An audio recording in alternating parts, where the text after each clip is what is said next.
कारणामुळे आपलं बोलणं खंडित झालं, पण प्रारंभ झाला नव्हता. ठीक. तर हे जे राम जन्मभूमी मंदिराच्या भूमिपूजनाचं मंगल पर्व आहे, त्याच्यामध्ये इतक्या महत्त्वाच्या आणि गंभीर अशा विषयावर आपल्याशी चर्चा करण्याचा योग येतोय, हे मला फारच आनंदाचं आणि भाग्याचं वाटतंय. कारण कुठलीही व्यक्ती असो, संस्था असो, किंवा एखादं संघटन असो, संप्रदाय असो, त्याच्या आयुर्क्रमामध्ये चढ उतार हे नेहमी ठरलेलेच असतात. त्याला कारण अनेक असू शकतात, पण त्या चढ उतारामध्ये त्या घटकांनी जर जागृत राहून त्या चढ उतारांची कारणं आणि आपल्या मूळ हेतूंना धरून प्रगती नेमकी कशी व्हायला पाहिजे, ह्या तळमळीने आपल्या गुणदोषांकडे लक्ष दिलं, त्याची चालना केली, दोषांची निष्कृती केली आणि गुणांचं प्रवर्धन केलं, तर प्रगती ही निश्चित असते.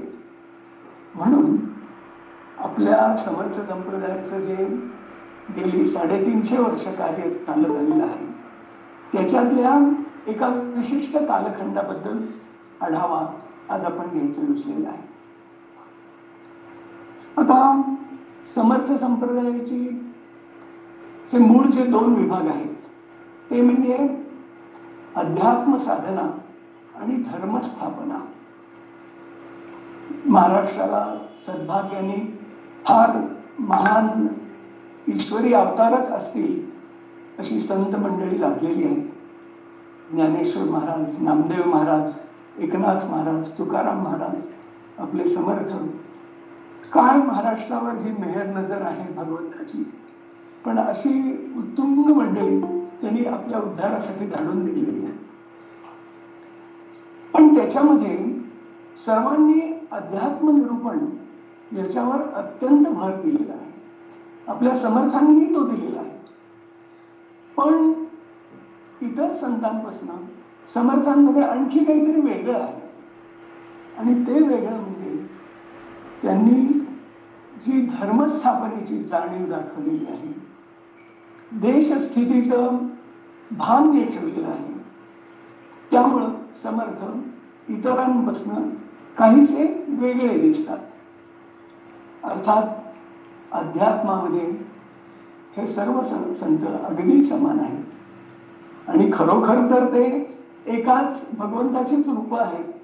समर्थ म्हणतात, साधू दिसती वेगळाले, परी ते स्वरूपी मिळाले, अवघे मिळवून एकच झाले, देहातीत वस्तू. तेव्हा ती एका परमात्म्याचीच रूप आहे. पण कालमानानुसार भारताची काळजी वाटून जणू काही भगवंतांनी समर्थांना या धर्मस्थापनेचा संदेश देऊन पाठवलेला आहे. आता धर्मस्थापना जे समर्थांनी काही वेगळा कुठला स्वतःचा धर्मस्थापन केलेला नाहीये. ते म्हणतात राघवाचा धर्म गाजो, म्हणजे पारंपरिक धर्मच त्यांना अभिप्रेत आहे. पण इथे धर्म या शब्दाचा अर्थ हा अगदी व्यापक, अगदी नेमका, अगदी सनातन असा घ्यायला आपण पाहिजे. अलीकडे गेल्या 150 वर्षामध्ये आपला वेगळ्या खंडातल्या लोकांशी संपर्क आल्यानंतर धर्म आणि रिलिजन यांना आपण एकच समजायला लागलो आहोत. कारण त्याला रिलिजन याला प्रतिशत आपल्या भाषांमध्ये योग्य वेळेला नवा रूढ करण्याची आपण काळजी घेतली नाही. त्यामुळे रिलिजनलाही आपण धर्म समजायला लागलो.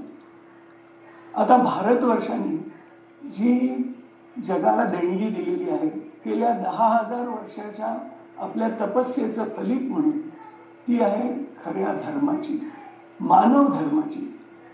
भारतीय संकल्पनांनुसार धर्माला नाव नसतं, धर्माला संस्थापक नसतो, धर्माला एकच एक ग्रंथ असतो असं नाही. आणि तो धर्म अखिल मानवांसाठी असतो. त्याला वेगळी दीक्षा द्यायला लागते असं नाही. तर असा हा धर्म, असा हा आर्य धर्म, आता अनेक शब्दांबद्दल मूलभूत घोटाळेच करून ठेवलेले आहेत. आर्य म्हणजे वंशवाचक नाम, असं एक खोटं मिथक सगळीकडे पसरवलं गेलेलं आहे. भारतीयांनी आर्यत्वाला कधीही वंशवाचक मानलेलं नाहीये. आर्यत्व हे गुणवाचकच असतं. आत्मिकम उत्कटम श्रेष्ठम मंगलोदात्त स्वस्तिकम भास्वरम प्रभू समर्थम नित्यम आर्यत्वमुत्तमम, ही आर्यत्वाची व्याख्या आहे. तेव्हा हे आर्यत्व, त्या आर्यांचा धर्म हा सगळ्या जगभर जाओ, कृण्वंतो विश्वम आर्य, सगळ्या जगाला गुणवान आणि महान आपल्याला बनवायचे, अशी धर्माची कल्पना आहे. धर्म हा तत्वरूप आहे आणि त्या त्या संस्कृतीनुसार, तिथल्या तिथल्या भौगोलिक स्थान वैशिष्ट्यांनुसार त्याच्या प्रत्यक्षात आणण्यावर काही फरक होऊ शकतात. धर्माची तत्व कृतीमध्ये आणण्यासाठी जी असते ती संस्कृती असते. तर संस्कृती, रिलिजन आणि धर्म ह्या तीन गोष्टी त्यांच्यामध्ये काही साम्य असली तरी सुद्धा ह्या वेगळ्या आहेत. त्यातल्या रिलिजन ह्याला आपण शब्द न काढल्यामुळं सेक्युलरिझम, स्युडो सेक्युलरिझम वगैरे जे सगळे गोंधळ आपल्या समाजकारणात, राजकारणात माजलेले आहेत, ते रिलिजनला शब्द न काढल्यामुळं आपल्याला जी धर्मकल्पना, समर्थांना जी धर्मकल्पना अभिप्रेत होती ती अत्यंत व्यापक अशा मानव धर्माची होती. आणि असा हा जो धर्म असतो तो एखाद्या निखाऱ्यासारखा असतो. निखाऱ्याचा गुणधर्म म्हणजे सारखी त्याच्यावर नवी राख निर्माण होत असते आणि ती नवी राख सारखी फुंकर घालून दूर करायची असते आणि तो निखारा प्रज्वलित ठेवायचा असतो. तर असं धर्माला नेहमी प्रज्वलित ठेवणं, हुंकरीने निखाऱ्यावरची राख दूर करणं, याला धर्मस्थापना असं म्हणतात. आणि ती धर्मस्थापना हे समर्थांचं वैशिष्ट्य आहे, समर्थांच्या संप्रदायाचं वैशिष्ट्य आहे.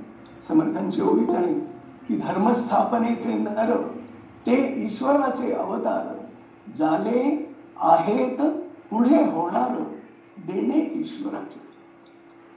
तर हे समर्थ संप्रदायाचं वैशिष्ट्य ध्यानात घेऊन आपण याच्या पुढे सगळं आपलं श्रवण, आपलं वाचन, आपल्या मनातले विचार हे सगळे सुसंस्कृत केले पाहिजे.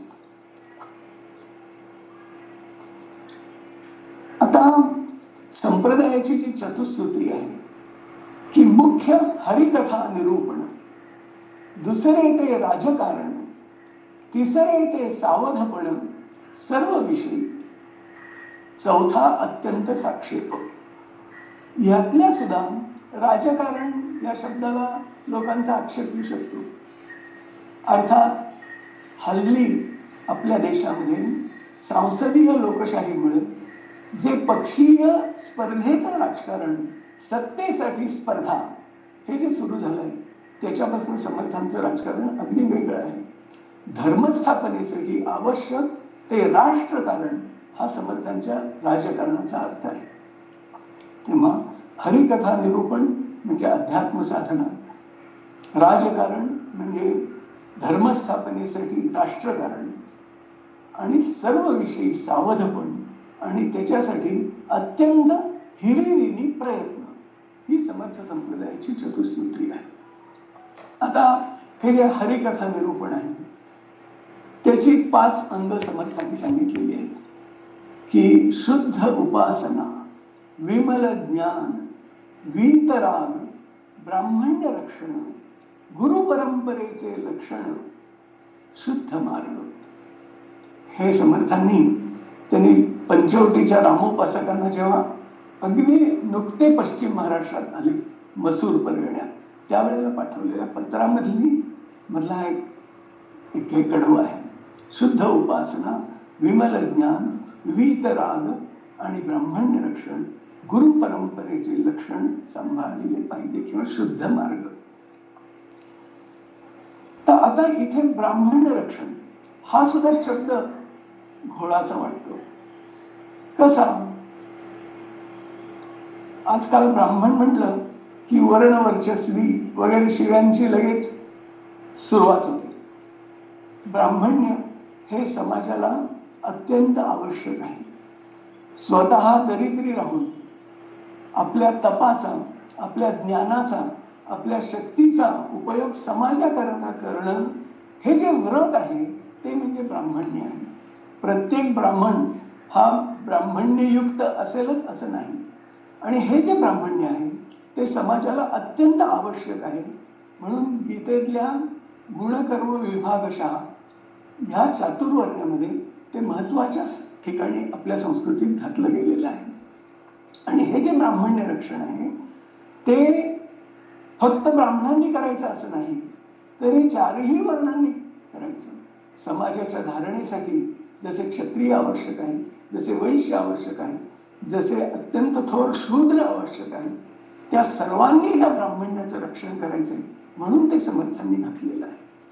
समर्थांना जे धर्मस्थापनेचं कार्य करायचं होतं त्याचे घटक, त्याचे कार्यकर्ते हे त्यांना ब्राह्मणांमधूनच जास्ती मिळण्याची शक्यता होती, कारण संस्कृतीने त्यांच्यावर तीच नेमकी जबाबदारी टाकलेली होती.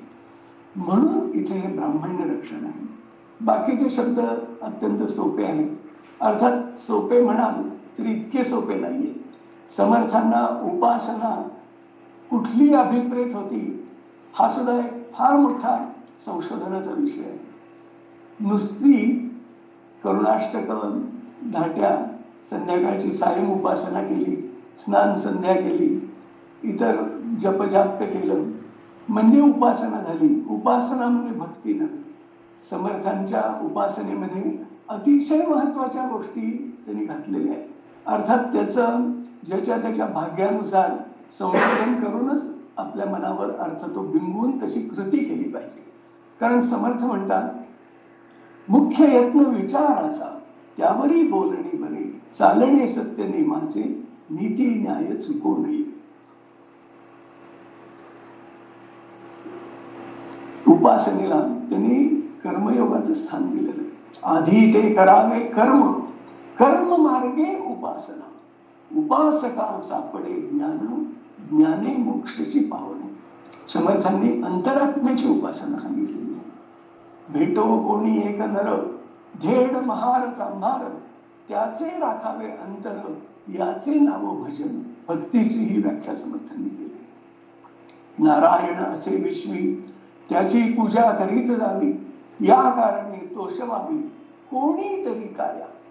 कुठल्याही व्यक्तीला, कुठल्याही आत्म्याला संतोष दिला की ती त्या आत्मारामाची पूजा होते असं समर्थांना सांगायचं. तेव्हा ही उपासना, शुद्ध उपासना, विमल ज्ञान, वीतराग म्हणजे वैराग्य, म्हणजे देह बुद्धी ते आत्मबुद्धी करावी असा आपला प्रयत्न पाहिजे. की देहाच्या भावनेपासून आपण आत्म्याच्या भावनेपर्यंत आपली प्रगती करून घेतली पाहिजे. शुद्ध उपासना, विमल ज्ञान, वीतराग आणि ब्राह्मण्य लक्षण, गुरु परंपरेचे लक्षण, शुद्ध मार्ग.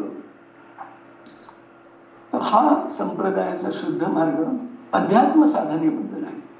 आता राजकारणाची असंख्य लक्षणं सांगता येतील, पण आपल्याला त्याच्यावर भर देण्यापेक्षा आपल्या संप्रदायाची वाटचाल विशिष्ट काळात कशी झाली हे सांगायचं असल्यामुळं आपण ती चर्चा इथेच आवर्ती घेऊया. आता समर्थ 17व्या शतकात होते. प्रत्यक्ष तेच असल्यामुळं त्यांनी संप्रदायाला आपल्या आयुष्यात वळण दिलं आणि नभा माझी तारांगणी तैसे लोक समर्थांच्या भोवती निर्माण झाले, महंत निर्माण झाले, मठ स्थापना 1100 मठ समर्थांचे होते, अशी सगळी केली गेली. तेव्हा तो आणि आपल्या संप्रदायाचा जो मुख्य हेतू आहे की अवघेची सुखी असावे ऐसी वासना धरून, तो मुख्य हेतू सर्वांना भगवत भजनाचा छंद लागावा, सर्वांनी आपली आत्मिक प्रगती करावी आणि त्याचबरोबर धर्मस्थापनेकडे दुर्लक्ष न करता आपल्या राष्ट्रावर जे आक्रमण आलेलं आहे ते उलथून पाडण्यासाठी सर्वांनी कंबर कसून प्रयत्न करावा, हा या संप्रदायाचा हेतू होता. तेव्हा त्या काळामध्ये तो हेतू कसा सफल झाला हे सर्वांना माहितीच आहे. त्याच्यानंतरच्या ख्रिस्ताब्दाच्या 18व्या शतकात मराठेशाही अवघ्या भारतभर मराठ्यांच्या हिंथडी तट्टांची टापा भारतभर पडल्या आणि दिग्विजय झाला. मराठेशाहीचं प्रचंड राज्य निर्माण झालं. त्यातल्या पहिल्या अर्ध्या शतकापर्यंत संप्रदाय आपल्या मूळच्या साच्याप्रमाणे उत्कृष्ट कार्य करत होता. पण नंतर संप्रदायाचं जे हे वैशिष्ट्य आहे त्याची जाणीव ही हळूहळू मंद होत गेली. 19व्या शतकामध्ये तर ती खूपच लोप पावायला लागली. 19व्या शतकात खरं 1818 मध्ये पेशवाई उडवल्यावर मराठी साम्राज्य लयाला गेलं. पण तांत्रिकतः ते 1848ला साताऱ्याची गादी जेव्हा इंग्रजांनी बुडवली त्यावेळेला ते समाप्त झालं. तिथपर्यंत थोडाफार संप्रदाय आपलं स्वत्व राखून होता. पण त्यानंतर अव्वल इंग्रजीमध्ये ही धर्मस्थापनेची जाणीव फारच कमी कमी होत गेली आणि ती लोप पावायला लागली. तरी सुद्धा काही दुगदुगी त्या जाणीवेमध्ये होतीच. कशावरून? तर जेव्हा प्रतापसिंह छत्रपतींची बाजू मांडायला रंगो बापूजी हे जेव्हा लंडनमध्ये गेले त्यावेळेला आक्रमकांचे म्हणजे इंग्रजांचे डोळे सज्जनगडावर रोखलेले होते. कारण रंगो बापूजींचा आपल्या श्रेष्ठांच्या वंशजांची म्हणजे संप्रदायाच्या अधोरींची उत्कृष्ट संबंध होता आणि सज्जनगडावर त्यांचा सारखा राबता चालू होता. यावरून दिसतं की ती दुगदुगी थोडीफार होती. त्यानंतर मात्र समाजातले जे सज्जन होते, धर्मस्थापनेची ज्यांना जाणीव होती, त्यांच्या मनामध्ये काहीशी रुखरुख लागायला लागली आणि ती रुखरुख हळूहळू प्रगट व्हायला लागली. महाराष्ट्राचा एक असा कट्टर असा एक कल्ट आहे म्हणजे विचार संप्रदाय आहे आणि तो समर्थांपासून म्हणजे महाराष्ट्राच्या प्रबोधकांपासून, महाराष्ट्राच्या प्रबोधनाचे जनक समर्थ आहेत धर्मस्थापनेच्या दृष्टीने. तिथपासून तो सुरू होतो आणि त्याच्यामधलंच विष्णुबुवा ब्रह्मचारी हे एक ज्वलंत व्यक्तिमत्व हे महाराष्ट्रामध्ये झालं आणि त्यांनी मिशनऱ्यांना जाहीर वादविवाद मुंबईच्या चौपाटीवर घालून परास्त केलं. वेदोक्त धर्मप्रकाश म्हणून त्यांचा अतिशय सुंदर ग्रंथ आहे. ते असे समर्थांसारखे धर्माचे स्वयंभू ज्ञान असलेले असे होते. तर हा जो महाराष्ट्राचा कट्टर विचार संप्रदाय आहे त्याचे जे उपासक होते म्हणजे आपले विष्णुशास्त्री चिपळूणकर वगैरे वगैरे, मी नंतर एक यादीच वाचून दाखवणार. त्यांच्या मनामध्ये रुखरुख लागून त्यांनी या संप्रदायाच्या धर्मस्थापनेच्या कार्याकडे हळूहळू लक्ष द्यायला सुरुवात केली. याचंच एक जागृतीचं चिन्ह म्हणजे बाबाजी अनंत तेंडुलकर आणि माडगावकर यांनी समर्थांचे समग्र ग्रंथ प्रकाशित केले त्यावेळी जेवढे उपलब्ध होते ते. त्यानंतर चौबन म्हणून जे होते त्यांनी 1867 मध्ये समर्थांचं चरित्र, ज्याच्यात राजकीय भाग सुद्धा भरपूर होता, असा त्यांनी प्रकाशित केला. तर ही अशी रुखरुख लागत चिपळूणकरांच्या निबंधमालेतनं सुद्धा समर्थांना जे राष्ट्रीय स्वत्व अभिप्रेत होतं त्याचा परिपोष केला गेला. आणि मग आपण 20व्या शतकाकडे आलो. आता 20वं शतक हे खरोखर समर्थ संप्रदायाच्या दृष्टीने अत्यंत महत्वाचं शतक आहे.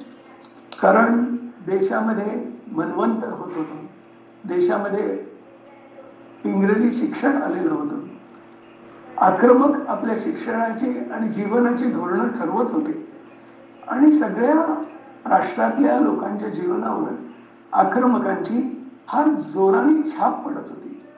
तेव्हा अशा काळामध्ये आपल्या स्वत्वाची जागृती करणारं समर्थ रामदास स्वामींचं जे वाङ्मय, त्याची आठवण व्हावी, देशाच्या कळकळीच्या भक्तांना आठवण व्हावी, हे अगदी स्वाभाविक आहे.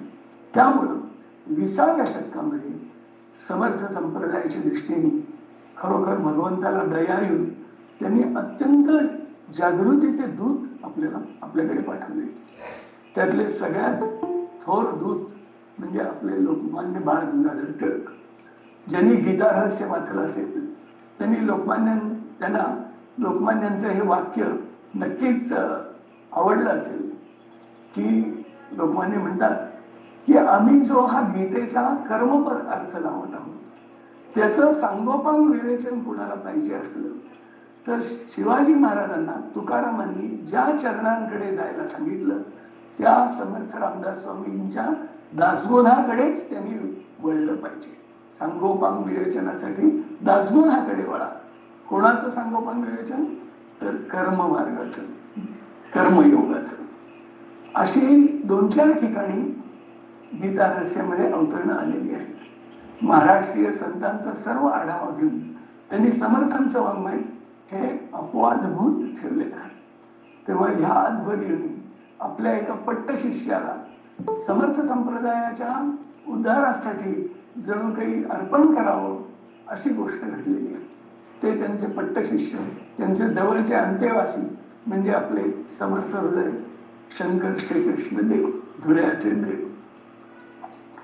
तर आता आपण त्या 20व्या शतकामध्ये समर्थ संप्रदायामध्ये कोणकोणत्या गोष्टी घडल्या त्याचा थोडाफार आढावा घेऊया.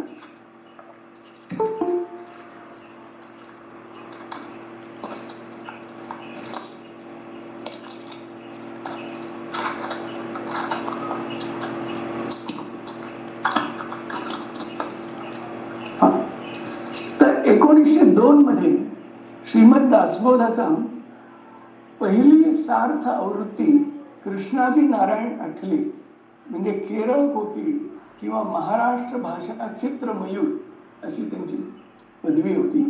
त्यांनी 1902 मध्ये पहिला सार्थ दासबोध प्रकाशित केला. त्याला त्यांनी एक समर्थांचं चरित्र जोडलं आणि ते चरित्र त्यांनी बखरीवरूनच घेतलेलं होतं त्यातल्या गोष्टी, पण त्या त्यांनी इतक्या चटकदार रीतीने सांगितल्या की त्याचा उपयोग करून समर्थांच्या गोष्टींची पुढे अनेक पुस्तकं निघाली, अजूनही निघतायत. आपल्या समर्थ सेवा मंडळाने समर्थ चरित्रामृत पळणीटकर गुरुजींचं जे एक अत्यंत सुंदर अप्रतिम चित्र असलेलं पुस्तक प्रकाशित, त्याच्या अनेक आवृत्त्या केलेल्या आहेत. ते पुस्तक ह्या आठल्यांच्या गोष्टींवरच आधारलेलं आहे.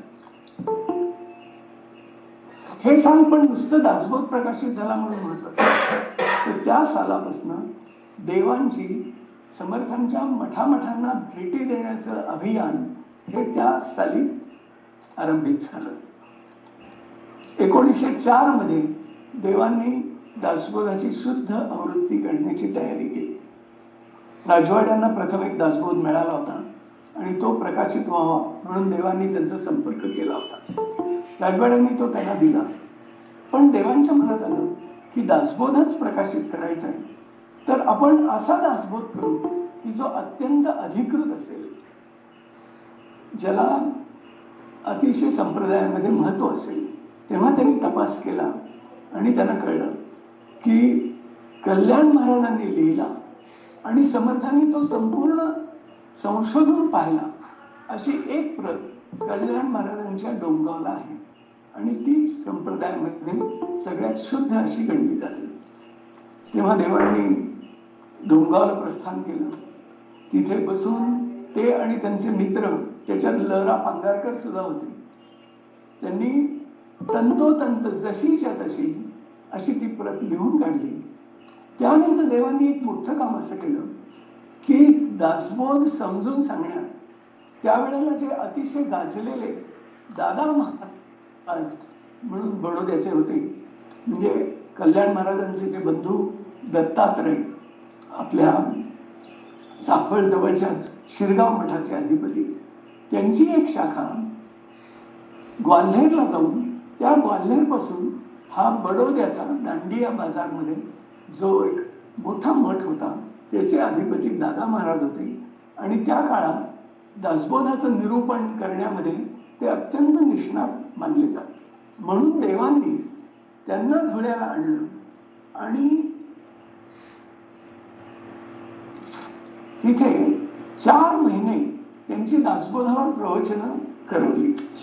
दररोज रात्री आपल्या घरी दादा महाराजांकडून देव चर्चात्मकरित्या दासबोध समजून घेत होते आणि त्यांनी अत्यंत बारकाईने त्या दासबोधाचा अभ्यास केला आणि एक अत्युत्तम प्रस्तावना लिहिली. ती प्रस्तावना इतकी गाजली की चौंडे महाराज अगदी शेवटपर्यंत नेहमी ती प्रस्तावना वाचून घ्यायचे. त्यांचे चिरंजीव त्यांना म्हणायचे, अहो नेहमी तीच प्रस्तावना का? तर ते म्हणायचे की त्याच्यात सगळं काही आलेलं आहे. आपले विनोबाजी भावे तेव्हा अगदी ऐन तारुण्यात होते आणि क्रांतिकार्याकडे त्यांचा ओढा होता. त्यांनी ती प्रस्तावना शब्दशः पाठ केलेली होती. हे त्यांच्या धाकट्या बंधूंकडनंच मला कळलं. ती प्रस्तावना त्यांच्या कायम कुलपात असायची. तर अशी ती प्रस्तावना 1905 साली देवांनी पहिल्यांदा अत्यंत शुद्ध रूपामध्ये टीपा देऊन आणि त्याचं विशेष म्हणजे दासबोधातली विशेष सूची सुद्धा त्या प्रस्तावनेला जोडून देवांनी प्रकाशित केली आणि त्या प्रकाशनापासून देवांचं रामदास आणि रामदासी या ग्रंथमालेमार्फत प्रकाशन सुरू झालं.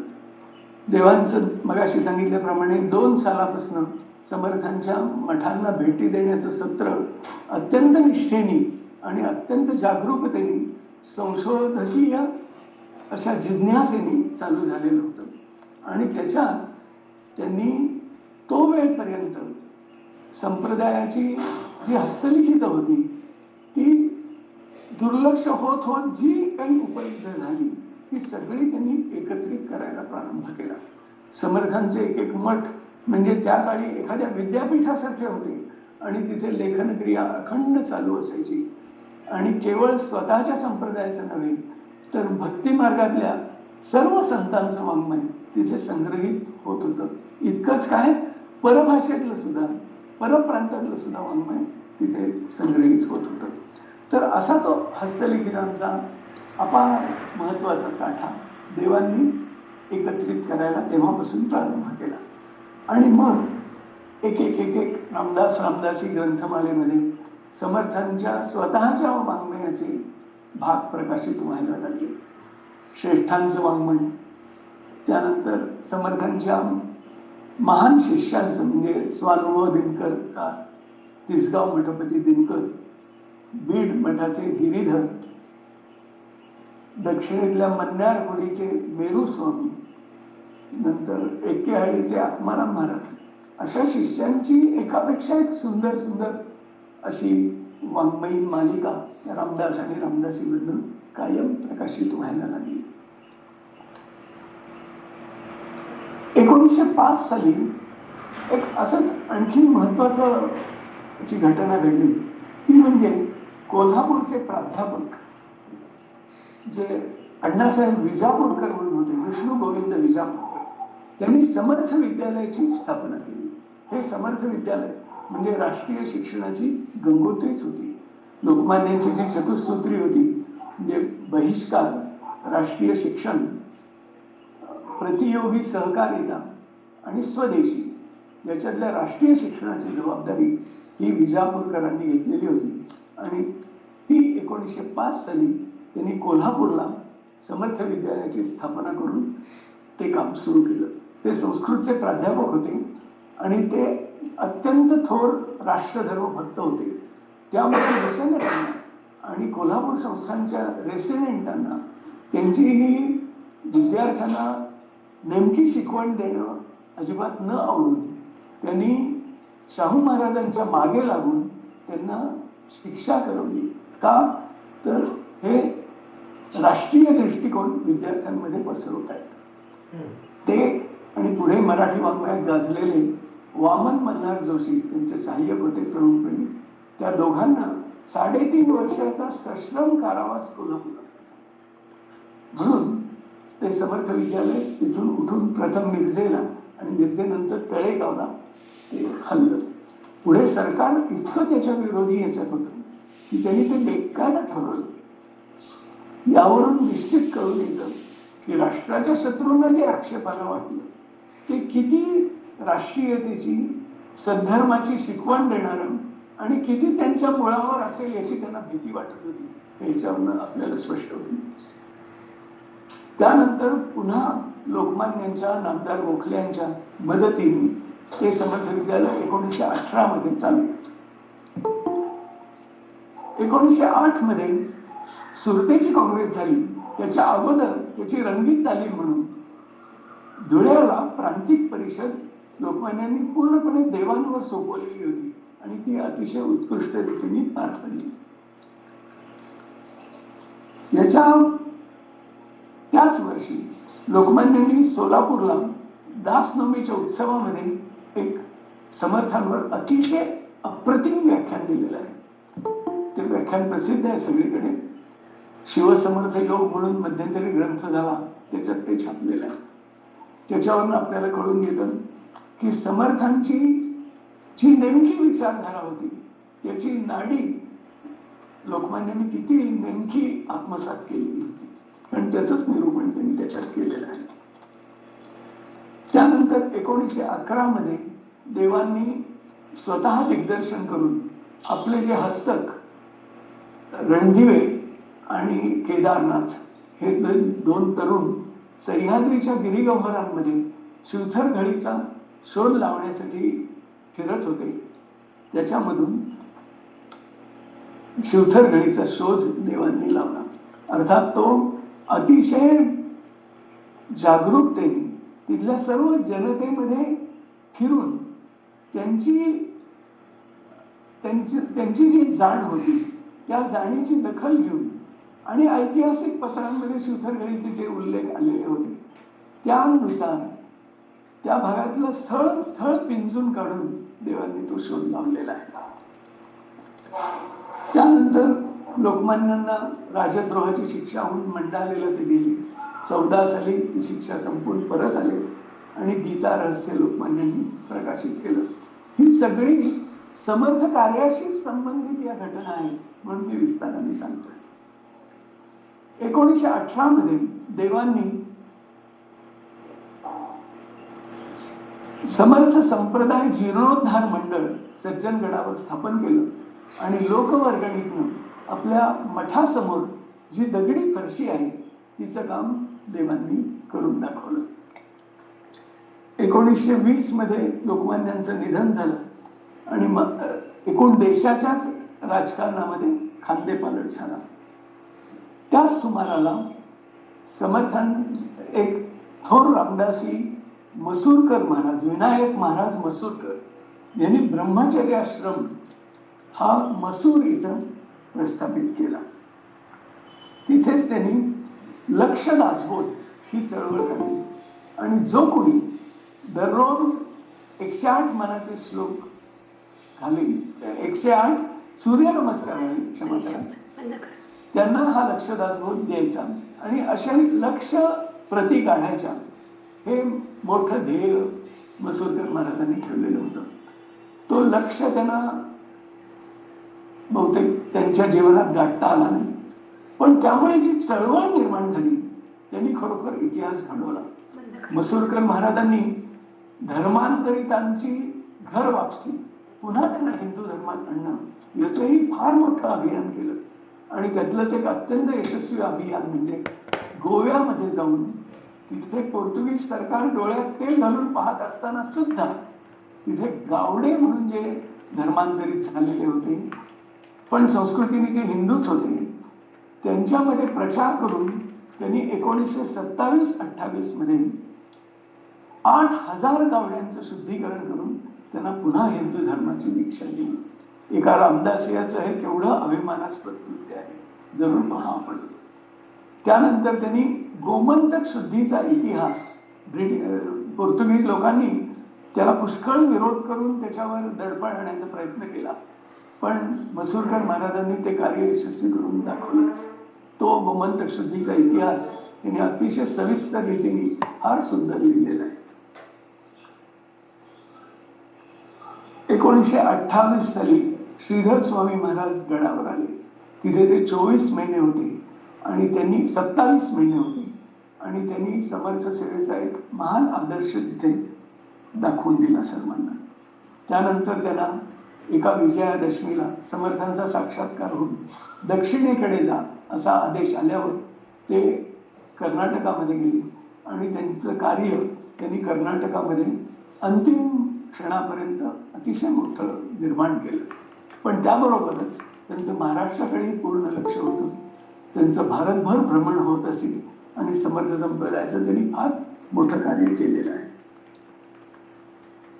त्यानंतर समर्थांच्या जन्मस्थानी समर्थांचा देह या धरणी मातेने प्रथम जिथे झेलला बरोबर त्याच ठिकाणी समर्थांचं मंदिर व्हावं म्हणून देवांनी बरीच वर्ष आधीपासून प्रयत्न चालू केलेला होता. समर्थांचं जांब हे जन्मस्थान निजामशाहीत असल्यामुळं तिथे नवं मंदिर बांधायला परवानगी मिळणं ही जवळजवळ अशक्य गोष्ट होती. कारण निजामशाहीमध्ये जुन्या मंदिरांच्या डागडुजीला सुद्धा परवानगी मिळत नसेल. तिथे एक नवीन मंदिर बांधायला परवानगी ही गोष्ट अशक्यप्राय होती. पण देव हे सार्वजनिक जीवनात असल्यामुळं आणि गव्हर्नर्स काउन्सिलमध्ये जनतेतून निवडून आलेले सदस्य असल्यामुळं देवांनी आपलं सर्व वजन खर्च घालून अतिशय जोराचे प्रयत्न केले. आपण निजामाचेही प्रजाजन आहोत हे दाखवण्यासाठी त्यांनी शंकरपूर वाडीला जमीन घेतली आणि एका प्रजाजनाकडून आलेलं आवेदन स्वीकारावं असाही प्रयत्न केला. निजामाने कशालाही दाद दिली नाही. शेवटचा उपाय म्हणून देवांनी महाराष्ट्राच्या गव्हर्नरकडून निजामाचे जे वजीर होते सर अकबर हैदरी त्यांचा संपर्क कळवला आणि अखेर ती परवानगी मिळाली. त्याच्यामध्ये हैदराबादचेच मोठे समर्थ भक्त नाईक साहेब वामन नाईक धर्मवीर वामन नाईक यांची देवांना खूप मदत झाली. अनेकांची मदत झाली पण शेवटी देवांनी ती परवानगी मिळवली. तिथे अतिशय आडवळणातलं मराठवाड्यातलं ते गाव असून सुद्धा अगदी गैरसुविधेचं असून सुद्धा तिथे त्यांनी मंदिर बांधून 1932 मध्ये त्या मंदिरामधला प्राणप्रतिष्ठेचा सोहळा देवांनी फार मोठ्या प्रमाणावर साजरा केला आणि अखिल महाराष्ट्रातून तिथे मंडळी गेली. देवांचं प्रभावी वक्तृत्व त्यांचा प्रचार भारतभर हिंडणं यातनं हे मंदिर होऊ शकलं. देवांचं वक्तृत्व इतकं प्रभावी होतं की पुण्याहून गेलेला शहरातनं गेलेला जांभेला एक जो तरुण होता तो देवांच्या भाषणाने भारावला आणि त्यांनी आपलं जीवन शेवटपर्यंत शेवटच्या क्षणापर्यंत जांभेला घालवलं. ते तरुण म्हणजे आदरणीय विठू अण्णा भागवत. देवांच्या कल्पनांनुसार जांभेच्या मंदिराचं रक्षण आणि तिथल्या कार्याची जाण त्यांनी शेवटच्या श्वासापर्यंत ठेवली आणि 64 वर्ष तिथे राहून ते 1994 मध्ये तिथेच रामाज्ञा पावले. एवढ्या 1928च्या सुमाराला महाराष्ट्रामध्ये रामदासी वाद असा एक निर्माण झाला होता. तो रामदासी वाद असा होता की शिवसमर्थांची भेट ही फार उशिरा झाली. कदाचित झालीही नसेल पण झाली असली तर फार उशिरा झाली असं महाराष्ट्रातल्या वातावरणामुळे काही मंडळींनी फार जोराने प्रतिपादित करायला प्रारंभ केला आणि त्याच्यामुळे महाराष्ट्रातल्या जाती कलहाला एक आयतं खोलीत तेव्हापासून मिळालं. त्याच्यामध्ये नर फाटक हे पत्रकार आणि प्राध्यापक आघाडीवर होते. विज्ञान विस्तारामध्ये त्यांनी लेख लिहून त्याच्यावर मोठी आघाडी उघडली होती. इतरही मंडळी होती पण नर फाटकांनी विशेष त्याच्यामध्ये भाग घेतला होता. पण त्यांचं म्हणणं कसं चुकीचं आहे कसं खोटं आहे याचं अनेक समर्थ भक्तांनी मोठ्या प्रयत्नाने त्या वादामध्ये शिवसमर्थांच्या भेटीबद्दल महाराष्ट्राचं प्रबोधन केलं आणि तो वाद मिटला. पुढे देवांनी नर फाटकांशी इतके चांगले संबंध प्रस्थापित केले की 1935 मध्ये देवांकडे जी सगळी मठामठांमधली हस्तलिखित सामग्री जमलेली होती तिच्या संवर्धनासाठी त्यांनी जे समर्थ वाग्देवता मंदिर ही संस्था स्थापन केली, तिचे विश्वस्त फाटक हे झाले. 1928 मध्ये विविज्ञान विस्तारातल्या लेखामध्ये ज्या फाटकांनी समर्थांच्या शिष्यिणींवर निरर्गल प्रलाप काढलेले होते, त्याच नर फाटकांनी जेव्हा 1950 मध्ये समर्थ शिष्या वेणाबाई हा देवांच्या चिरंजीवांचा ग्रंथ प्रकाशित झाला, त्यावेळेला देवांनी वेणाबाईंची अतिशय त्यांच्या वैराग्याची, त्यांच्या महानतेची अतोनात स्तुती करणारा लेख नर फाटकांनीच लिहिला. तेव्हा तो वान तिथे शमला. 1925 साली एक फार महान घटना भारतवर्षामध्ये घडून आली. ती म्हणजे डॉक्टर हेडगेवारांनी राष्ट्रीय स्वयंसेवक संघाची केलेली स्थापना. डॉक्टर हेडगेवार हे समर्थ वाङ्मयाचे अभ्यासक होते. दासबोधावर त्यांची प्रवचनं होत असत. त्यांच्या रोजनिशीमध्ये नित्यशः समर्थांच्या ओव्या आढळत असत. त्यांनी शिवसमर्थांच्या प्रगल्भ जाणीवेने देशामध्ये हिंदूंच्या एकतेसाठी, हिंदू संघटनासाठी राष्ट्रीय स्वयंसेवक संघाची स्थापना केली. संघाची प्रार्थना सुद्धा एखाद्या मारुती भक्तांची असावी अशा, हे प्रभो आनंददाता ज्ञान हमको दीजिए, शीघ्र सारे दुर्गुणों से दूर हमको कीजिए, लीजिए अपनी शरण में हम सदाचारी बने, ब्रह्मचारी धर्म रक्षक वीर व्रतधारी बने, अशी होती. आणि नमो मातृभूमी जिथे जन्मलो मी, अशी पुढे मराठी होती. पण महत्वाची गोष्ट म्हणजे 1941 मध्ये संस्कृत प्रार्थना येईपर्यंत दररोज प्रत्येक संघ शाखेवर हा भगव्या झेंड्याचा आणि समर्थ रामदास स्वामींचा, राष्ट्रगुरु समर्थ रामदास स्वामी की जय असा जय जयकार दररोज होत होता. हे खरोखर अधोरेखित करण्यासारखं आहे. म्हणून 1938 मध्ये रामदास आणि रामदासीचे जे संपादक देवांचे चिरंजीव गणेश शंकरदेव, त्यांनी आज समर्थ असते तर हा लेख लिहून त्याच्यामध्ये त्यांनी असं प्रतिपादन केलेलं आहे की आज समर्थ असते तर संघ ज्या रीतीने काम करतोय त्याच रीतीने त्यांचं कार्य चालू झालेलं असतं.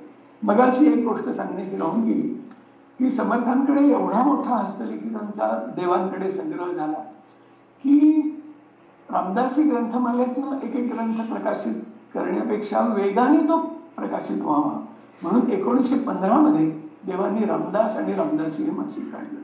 तसंच मगाशी सांगितलेले जे मसूरकर महाराज त्यांनी दासबोध हे मासिक काढलं. त्या दासबोधामध्ये दासबोधाचं अत्यंत विस्ताराने असं विशदीकरण येत होतं. आणि मसूरकर महाराजांच्या ब्रह्मचर्य श्रमाची वाटचाल कशी होती तेही त्याच्यामध्ये येत असे. 1940 मध्ये देवांनी समर्थ संघ काढला. समर्थांना राष्ट्रगुरु जे मानतात त्या सगळ्या घटकांनी संघटित व्हावं ही देवांची तळमळ होती आणि म्हणून त्यांनी समर्थ संघाची स्थापना केली. तिचे पहिले अध्यक्ष हे पुढे स्वतंत्र भारताच्या लोकसभेचे सभापती झालेले अहमदाबादचे गणेश वासुदेव मावळणकर हे समर्थ संघाचे अध्यक्ष होते. त्याच्या गावोगाव शाखा निघत होत्या आणि देवांचं कार्य खूपच जोरात चालू होतं. 1944 मध्ये जांभेचं श्री समर्थ मंदिर हे घटना त्याची नोंदली जाऊन विश्वस्तांच्या ताब्यात दिलं गेलं आणि देवांच्याच कल्पनेनुसार तिथे समर्थ कार्य आजपर्यंत तिथलं विश्वस्त मंडळ फार सुंदर रीतीने चालू होते. 1947 मध्ये स्वातंत्र्य प्राप्ती झाली भारतवर्षाला, पण नंतर लगेच गांधी हत्या झाली आणि त्याचे महाराष्ट्रामध्ये खूप पडसाद उमटले. त्याच वेळेला देवांनी आपल्या आयुष्यभराच्या तपस्येचं सार म्हणून जे समर्थ चरित्र त्रिखंडात्मक प्रकाशित केलं त्याचे 2 खंड प्रकाशित झालेले होते. पहिला खंड 49 साली प्रकाशित झाला. जन्मापासून समाधीचा वृत्तांत असा समर्थ अवतार हा तो पहिला खंड. एखाद्याचं खरं चरित्र कळायचं असेल तर त्याच्या अंतरंगात काय आहे हे कळलं पाहिजे, म्हणून समर्थ हृदय हा दुसरा खंड. आणि समर्थांच्या संप्रदायाची चिरंतन तत्व काय आहे, संप्रदायाचं तेव्हा कसं स्वरूप होतं, आत्ता कसं स्वरूप आहे आणि पुढे कसं झालं पाहिजे याचं चिंतन करणारा समर्थ संप्रदाय हा ग्रंथ. असं त्रिखंडात्मक चरित्र देवांनी प्रकाशित केले. 1947 साली स्वातंत्र्य मिळाल्यावर मगाशी सांगितल्याप्रमाणे त्याचे गांधी हत्येचे पडसाद 48 साली महाराष्ट्रामध्ये फार मोठ्या प्रमाणावर उमटले आणि त्याचा प्रसाद हा रामदासी मठानं सुद्धा झाला. समर्थांचे जे वासुदेव महंत म्हणून फार थोर शिष्य होते, ज्यांना शिवाजी महाराजांनी केवळ मठाच्या कार्यासाठी पुष्पवाटिका म्हणून 12 एकर जमीन दिली, त्याची अस्सल कागदपत्र अजूनही उपलब्ध आहे. ते वासुदेव महंत कण्हेरीला त्यांचा मठ होता खंडाळ्याच्या जवळ, तो संपूर्ण जाळण्यात आला. ब्रह्मचर्य आश्रम मसूरचा होता, तोही जाळण्यात आला. अशा कितीतरी ठिकाणी समर्थांच्या मठांना या दंगलीची झळ पोचली. त्यानंतर 1950 मध्ये जी सत्कार्य उत्तेजक सभा लोकमान्यांच्या मार्गदर्शनावरून देवांनी 1893 मध्ये स्थापन केलेली होती, तिला देवांचं घर हेच तिचं कार्यालय असायचं. तिला वेगळी वास्तू नव्हती. पण 1950 मध्ये ती वास्तू धुळ्याला उभारली गेली आणि इथे त्या शतकाचा पूर्वार्ध संपला. ह्या शतकामध्ये पाहिलं तर समर्थ संप्रदायाचं धर्मस्थापनेचं जे अंग होतं त्याच्याकडे महाराष्ट्राने खूपच लक्ष दिलं. ह्या शतकामध्ये चौंडे महाराजांनी गोरक्षणाची चळवळ फार मोठ्या प्रमाणात चालू केली आणि तिच्यात खूपच प्रगती केली. इतकी प्रगती केली की गांधीजी आणि मदन मोहन मालवीय यांचा सुद्धा सारखा संपर्क चौंडे महाराजांच्या गोरक्षण कार्यासाठी असायचा.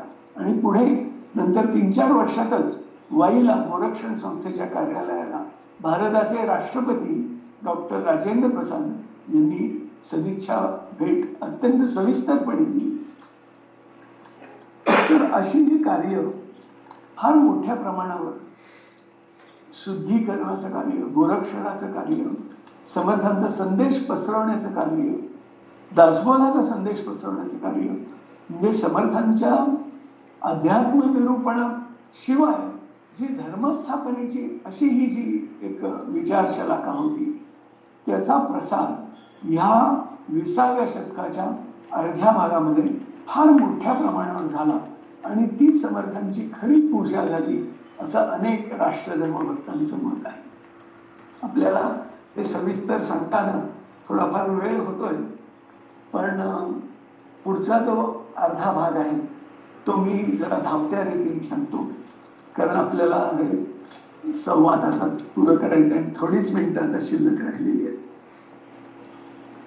1951 मध्ये श्रीधर स्वामींच्या शिष्यांच्या एकतेमधून सज्जनगडावर समर्थ सेवा मंडळाची स्थापना झाली.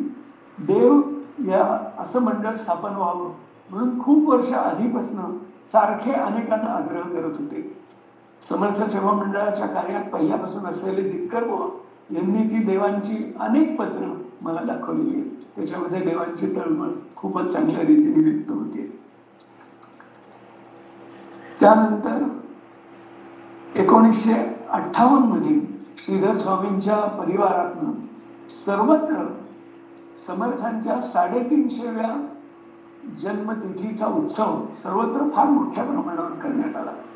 श्रीधर स्वामींचं दक्षिणेकडेही म्हणजे कर्नाटकामध्येही खूप संधान होतं, पण तितकंच महाराष्ट्रामध्येही होतं आणि त्यांची शिष्यशाखा खूप मोठी पसरलेली होती. पण श्रीधर स्वामी हे सुद्धा कट्टर राष्ट्रभक्त होते. जरी ते मोठं आध्यात्मिक व्यक्तिमत्व होतं तरी आपले नुकतेच रामाज्ञा पावलेले आपले जे गोडसे बुवा त्यांनी मला त्यांच्या हस्ताक्षरातली चिठ्ठी दाखवली की त्याच्यात श्रीधर स्वामींनी लिहिलंय की मी देश स्वतंत्र व्हावा म्हणून सज्जनगडावर गेलो. 1927 साली पुण्याहून निघून ते गडावर गेले. तर असे ते श्रीधर स्वामी, त्यांची शिष्यशाखा खूपच महाराष्ट्रभर पसरलेली होती आणि त्या शिष्यशाखेने समर्थ सेवा मंडळ स्थापून गडावर मोठं कार्य चालू केलं. अर्थात इतके वर्षपर्यंत म्हणजे शाहू महाराजांनी मुद्दाम सज्जनगड, चाफळ आणि जाम असं संस्थान स्थापल्यापासून आज तो वेळपर्यंत समर्थांचे म्हणजे समर्थांच्या वडील बंधूंचे जे वंशज ते संप्रदायाचा अध्वर्युत्व अत्यंत उत्कृष्ट रीतीने सांभाळत होते. समर्थांचं हे कार्य करत असताना फार मोठं कर्ज झालं तरी त्यांनी त्याची पर्वा केली नाही. पण सर्व रामदासियांना आपले हे कुटुंबीयच आहेत, आपली ही मुलंच आहेत असं समजून वंश परंपरा चालत आलेल्या आधिपत्याने त्यांनी समर्थ संप्रदायाचं फार महान कार्य केलेलं आहे. पण श्रीधर स्वामींच्या शिष्यशाखेची अशी जोड मिळाल्यामुळे गडावरचा उत्सव फार उत्तम रीतीने चालू झाला. समर्थांच्या वंशजांना एवढं मोठं कर्ज झालेलं होतं, त्या फेडण्यासाठी देवांनी सुद्धा पुष्कळ प्रयत्न केले होते. म्हणजे कोर्ट ऑफ वॉर्ड्सच्या ताब्यात ते संस्थान गेलेलं होतं आणि ते संस्थान म्हणजे पहिल्या दर्जाचे सरदार एवढा सन्मान त्यांना होता. मी असे फोटो पाहिलेले आहेत की मुंबईचा गव्हर्नर, मुंबई इलाख्याचा, आणि त्यापुढे इतर सगळे जे सरदार दरकदार पारंपरिकरित्या चालत आलेले होते मराठेशाहीतून, त्याच्या गव्हर्नरच्या नंतर खुर्चीवर चाफळच्या महाराजांना बसवत असत आणि त्यानंतर मग कोल्हापूरचे अधिपती आणि इतर संस्थांनी बसत असत.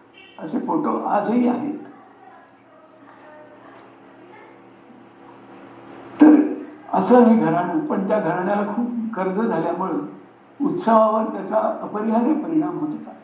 पण या समर्थ सेवा मंडळाने तेव्हापासनं पादुकांचे भिक्षा दौरे काढून खूप प्रयत्न करून सगळीकडे जागृती करून अतिशय मोठं कार्य केलेलं आहे आणि ते कार्य सारखं वाढतच गेलं. श्रीधरच्या गळीमध्ये 1960 मध्ये श्रीधर स्वामींनी एक भेट देऊन त्या कार्यामध्ये खूप चालना दिली आणि तेव्हापासून शिवथर मठ, सुंदर मठ सेवा समिती म्हणून समर्थ सेवा मंडळाने स्थापन आस्था गायलं. गळीचं वैभव फार मोठ्या प्रमाणात वाढलेलं आहे. त्या गळीची सेवा महाडचे जे गंगल होते त्यांनी फार उत्कृष्ट रीतीने केली आणि तिथे समर्थ विद्यापीठाची स्थापना केली.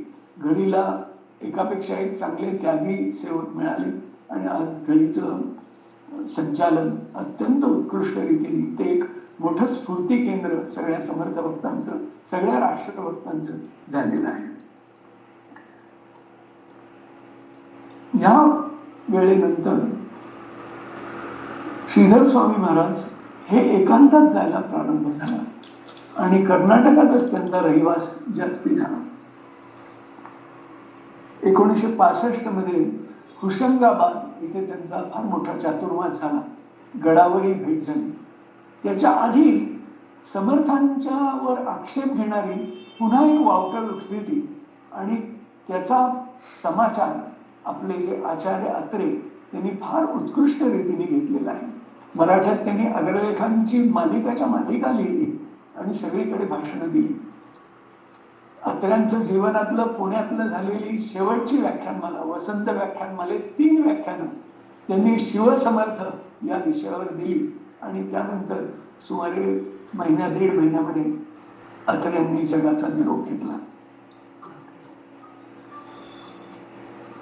1970 मध्ये चाफळ संस्थांचा जीर्णोद्धार झाला आणि मुंबईचे जे मोठे उद्योगपती मफतलाल, अरविंद शेठ मफतलाल यांनी त्याचं पुण्य संपादन केलं आणि समर्थ सेवा मंडळांनी त्यांना पूर्ण सहयोग दिला. पण त्याच्यामध्ये एक अशी गोष्ट घडली की समर्थ संप्रदायाचे अध्वर्यू जे स्वामी घराणं, त्यांचा जो रहिवास चाफळ होत होता तो वेळपर्यंत तो तिथून तेव्हापासून हलला. ही एक फार मोठी घटना घडली आणि त्यानंतर चाफळ संस्थांची भरभराट व्हावी म्हणून रामदास स्वामी संस्थानामधून चाफळ हे वेगळं केलं गेलं.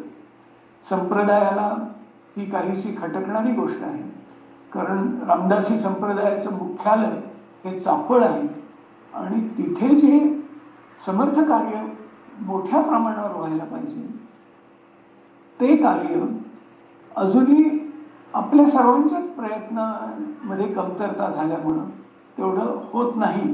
चाफळ एका बाजूला पडलंय अशी स्थिती तेव्हापासून हळूहळू निर्माण होत गेली. ते तीर्थ तितकंच प्रभावी अजूनही आहे, त्याचे संचालक कट्टे समर्थ भक्त अजूनही आहे, पण समर्थ म्हटलं की सज्जनगड असं एक समीकरण होऊन बसलेलं आहे. ते समीकरण मात्र बरोबर नाहीये. समर्थांचं सर्व कार्य चाफळ मठ हे मुख्य धरूनच झालेलं आहे. त्यामुळे चाफळला पुन्हा ते वैभव प्राप्त झालं पाहिजे अशी सर्वांची इच्छा आहे. 1973 मध्ये त्याच्या आधी 1971 मध्ये देवांची जन्मशताब्दी सर्वत्र साजरी झाली. त्याच वेळेला देवस्मृती ग्रंथ म्हणून एक ग्रंथ पुण्याला निघाला आणि त्याच्यात देवांची, त्यांच्या व्यक्तिमत्वाची, त्यांच्या ध्येयवादाची, त्यांच्या कार्याची, त्यांच्याबद्दल आठवणींचा असा संग्रह केलेला आहे आणि त्याच्यात देवांचं चरित्रही आलेलं आहे. 1973 मध्ये एक फार मोठा धक्का संप्रदायाला बसला.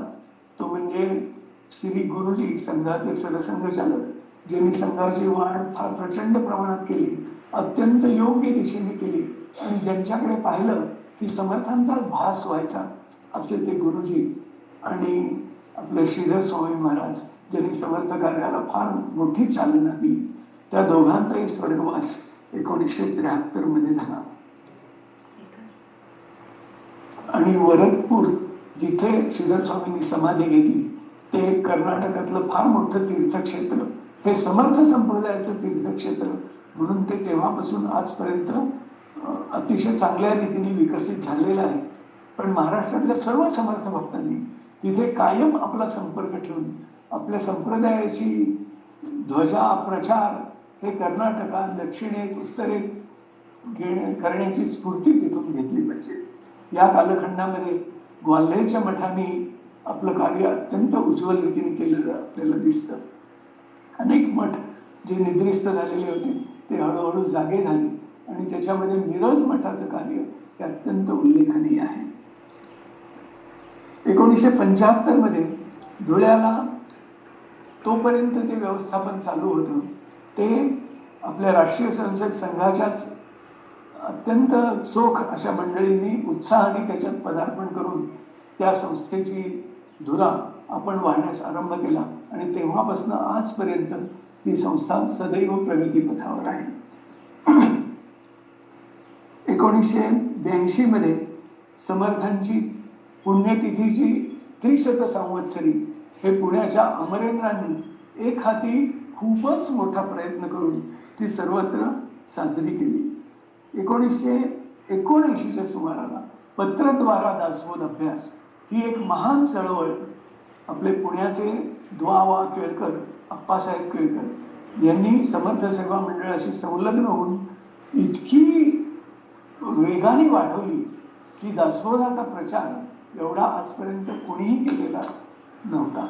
दासबोध घराघरांमध्ये, जसं शिवचरित्र घराघरांमध्ये पोचवण्याचं श्रेय बाबाराव पुरंदरे यांना दिलं जातं, तसं दासबोधाचा इतका प्रचार करण्याचं यंत्र, ही यंत्रणा द्वावा केळकरांनी उभारून त्यांच्यावरच्या समर्थांच्या कृपेचा प्रत्यय त्यांनी सर्व महाराष्ट्राला दिलेला आहे.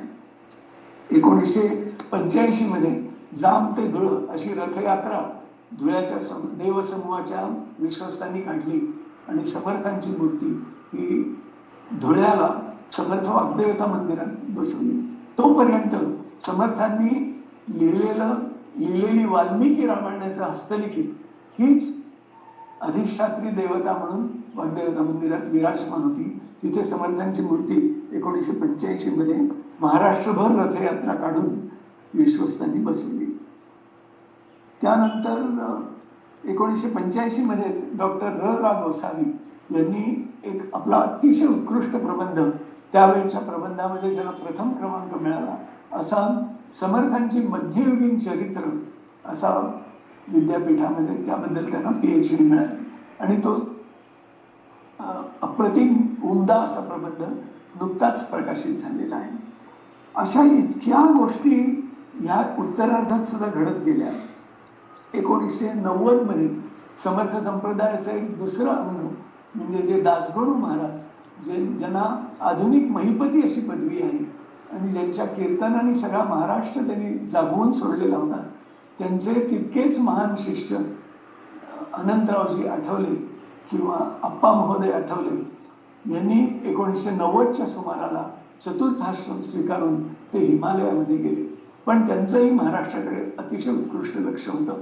खरोखर इतका विद्वान, इतका भगवत भक्त, इतका थोर वक्ता, इतका निस्पृह कीर्तनकार आणि इतका मोठा ग्रंथकार, ज्यांना खरोखर महाकवी असं म्हणण्यात येण्याला काहीच प्रत्यवाय नाही, महाकवित्वाच्या व्याख्येनुसार, असे अनंतरावजी आठवले हे समर्थ संप्रदायाचे एक महान भूषण होते. आजपर्यंत 3 संन्यस्त व्यक्ती समर्थ संप्रदायात फार थोर झाल्या. पहिले म्हणजे परांड्याचे हंसराज स्वामी, दुसरे आपले श्रीधर स्वामी आणि तिसरे अनंतरावजी आठवले, ज्यांचं संन्यास स्वीकार केल्यानंतर नाव स्वामी वरदानंद भारती असं झालं. त्यांनी 1990 सालच्या सुमाराला संन्यास स्वीकारला. 1993 मध्ये सत्कार्य सभेची शताब्दी फार मोठ्या प्रमाणात साजरी झाली. 1994 मध्ये पत्रद्वारा दासबोध अभ्यासाचा एक अतिशय मोठा मेळावा पुण्यामध्ये झाला. त्याच वेळेला समर्थांचे टीकाकार सुद्धा अतिशय अश्लाघ्य टीकाकार 1997 साली शिवधर्म चळवळ म्हणून महाराष्ट्रात एक निर्माण झाली आणि त्यांचं कार्य तेव्हापासून अत्यंत आक्षेपार्ह असं कार्य, समर्थांना दूषण देण्याचं कार्य तेव्हापासून सुरू झालं आणि महाराष्ट्राच्या जातीय ऐक्याला त्या संघटनेने खरोखर सुरुंग लावला. समर्थांच्या भक्त मंडळींनी त्याचा प्रतिवाद केला, पण तो त्यांच्या जेवढ्या प्रचाराचं जी यंत्रणा आहे तिला पुरेसा अजूनही झालेला नाही. आपल्या सुनीलजींनी मात्र त्याच्यावर अनंतरावजी आठवल्यांच्या उत्तेजनावरून एक सुंदर पुस्तिका लिहून त्याचा प्रतिवाद केला. 1998 मध्ये मगाशी सांगितलेले जे गांगर, त्यांचं शिवथरगळीचे जी मोठी सेवा केली, त्यांचं आणि पत्रद्वारा दासबोध अभ्यास प्रमाणेच दासबोध सखोल अभ्यास हे जे एक अभियान अक्का वेलणकर यांनी सुंदर सुरू केलं होतं, त्या दोघांचा स्वर्गवास 1998 मध्ये झाला. 2000 साली समर्थ सेवा मंडळाचा सुवर्ण महोत्सव फार सगळीकडे साजरा झाला आणि सगळीकडे तेव्हाही जागृती झाली. पण त्यावेळेला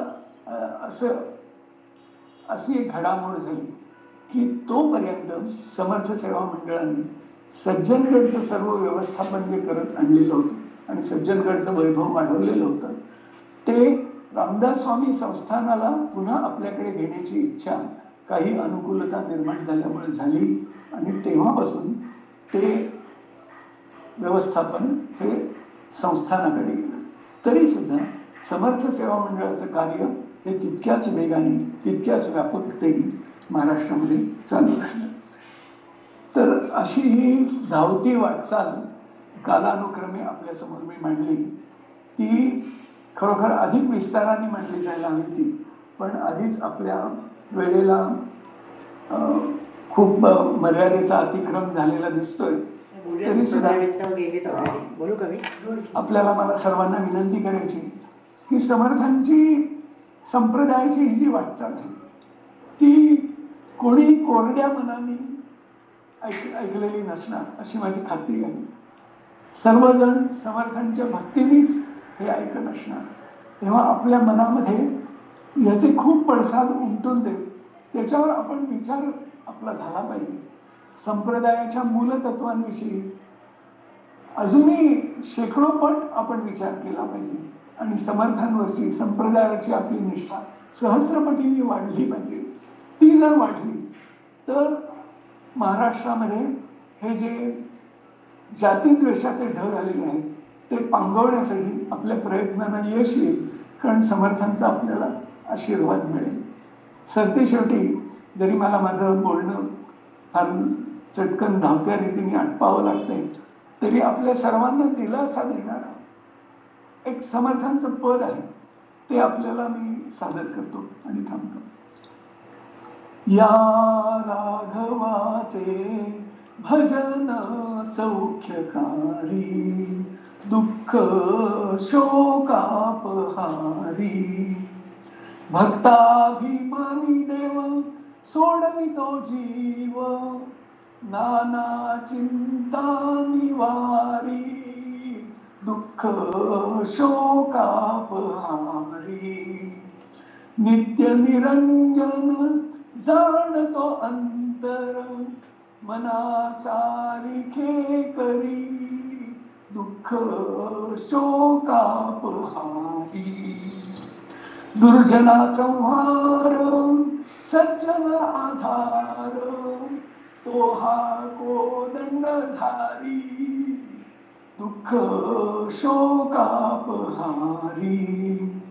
अंतरी हव्यास पुरते भडस, अंतरी हव्यास पुरते भडस, भडस म्हणजे तीव्र इच्छा, सत्ता समस्तावरी, दुःख शोकापहारी, अनन्य शरण चिंतितो चरण, अनन्य शरण चिंतितो चरण, रामदास भिकारी, दुःख शोकापहारी, रामदास भिकारी, पण कुणाच्या दारचे?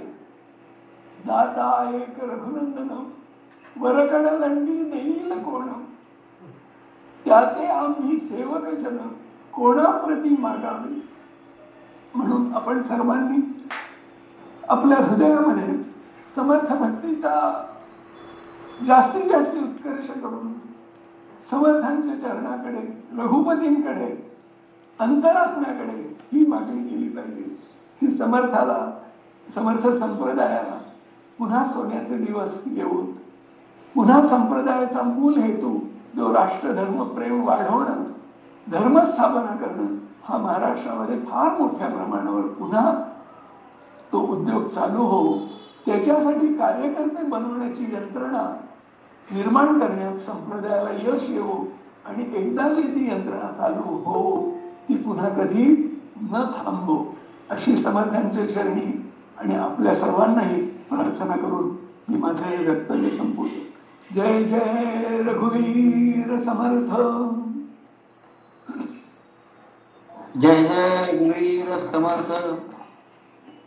अतिशय म्हणजे आता खरं तर शब्द नाही, एवढ्या सुंदर शब्दात आणि अतिशय कमी वेळात आपण पूर्ण हे 20व्या शतकातील समर्थांचं कार्य जे पुढे चालवलं आहे सगळ्या संतांनी महंतांनी, हे पाहून एक ओवी नक्की आठवती. अखंड कामाची लगबग, उपास नेस लावावे जग, लोक समजून मग आज्ञा इच्छिती श्रीराम. आपण जे सर्व संत महंत नमूद केले त्यांचं कार्य अगदी आपल्या सकट सुद्धा आपणही जो आज सर्व इथं भाग जो मांडलाय हा नक्कीच आमच्यासारख्या या पिढीला प्रेरणादायी आणि जो बराचसा भाग माहिती नव्हता या निमित्ताने माहिती झाला. आपले उगवता मी मनशा आणि व्यक्तिशा आणि समूहातर्फे मनापासून आभार व्यक्त करतो आणि भविष्यात ते आपलं असंच मार्गदर्शन आणि प्रेरणा आम्हाला मिळेल अशी आशा व्यक्त करतो. आजच्या आपल्या कार्यक्रमाची सांगता कल्याणकरी रामराया या गीताने होणार आहे. मी माझी स्वरूपात जाधवला विनंती करतो की तिने कल्याणकरी रामराया हे गीत सादर करा.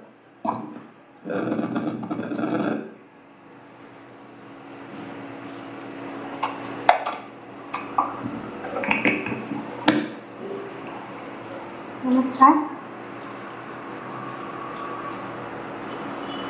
जय रघुवीर समर्थ, कल्याणकरी राम राम राया, कल्याणकरी राम राया. जनहित विहारी, जनहित विहारी, कल्याणकरी